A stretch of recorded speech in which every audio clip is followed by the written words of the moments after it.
Oi galera, e aí, tudo bem? Meu nome é Camila Rayane e hoje a gente veio falar um pouquinho sobre as curiosidades do átomo. Com certeza você já ouviu falar nele, né? Então, a gente trouxe algumas das suas teorias e alguns dos seus modelos atômicos. Vamos lá? Se você ainda não é inscrito no nosso canal, se inscreve lá.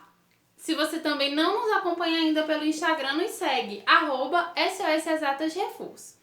Bom, então, por volta de 500 anos antes de Cristo, as civilizações acreditavam que a matéria era formada por 4 elementos. Durante muito tempo se foi discutido sobre o que era formada a matéria, o que constituía tudo o que a gente tem na natureza.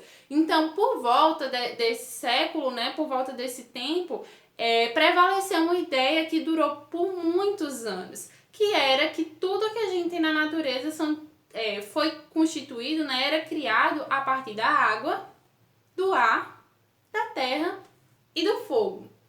Essa teoria prevaleceu por muito tempo, mas muitos cientistas não acreditavam nisso. Então, seguiam seus estudos tentando criar uma nova teoria de que para descobrir algum elemento que constituísse a matéria. E dois principais filósofos, na época, eles criaram a ideia de que a natureza era formada a partir de átomos. Então, enquanto isso, Demócrito e Leucipo apresentaram a teoria atômica. Então, foi as primeiras ideias do surgimento do átomo. Só depois de 2.300 anos é que os primeiros modelos atômicos começaram a surgir. Você já deve ter ouvido falar que no decorrer desse tempo, vários modelos atômicos surgiram e até hoje ela ainda sofre algumas modificações. Mas, para chegar no modelo atual que a gente tem hoje em dia, vários cientistas passaram por esses estudos e apresentaram algumas contribuições que a gente vai ver alguns dos mais importantes a seguir. O primeiro, que trouxe, além do modelo, a estrutura do átomo, foi um cara chamado Dalton, que ficou extremamente conhecido na época. Até hoje, que sofreu tantas mudanças, esse modelo atômico que ele trouxe, com um novo cientista chamado Schrödinger, um nome bem diferente, mas que na física é de extrema importância.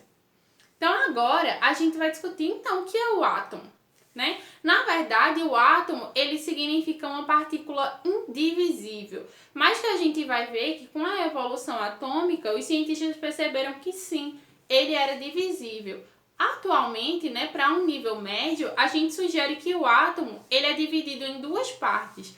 O núcleo, a partezinha de dentro dele, e ao redor está a eletrosfera, que são camadas onde estão as cargas elétricas negativas, que a gente conhece como elétrons. E dentro do núcleo está o que a gente conhece como prótons, que são cargas positivas, e os nêutrons, que são cargas nulas. Então, basicamente, a gente diz que o átomo é constituído de núcleo, onde estão presentes prótons e nêutrons, e a eletrosfera, que são órbitas, que circulam o átomo, onde estão os elétrons.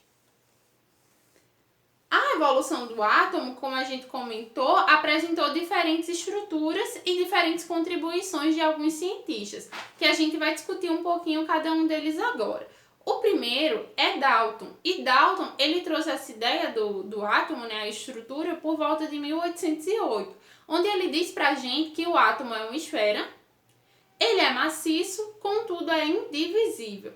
Essa ideia durou algum tempo até que um novo cientista chamado Thomson apresentou a sua ideia, mostrando que o átomo, na verdade, ele é divisível e que dentro dele haveria uma região positiva onde estavam imersos cargas negativas, que foi o que a gente descobriu, que seriam os elétrons. Então, pra gente não é tão comum, ter um pudim de passas, mas se a gente pensa em um panetone, a gente tem que a massa do panetone seria a carga positiva, a massa positiva, e as passas seriam os elétrons e que a massa positiva estaria imerso.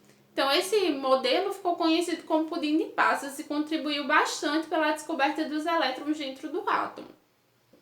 Em seguida, surgiu o modelo atômico de Rutherford, onde ele já traz um experimento para a gente, né, com partículas radioativas.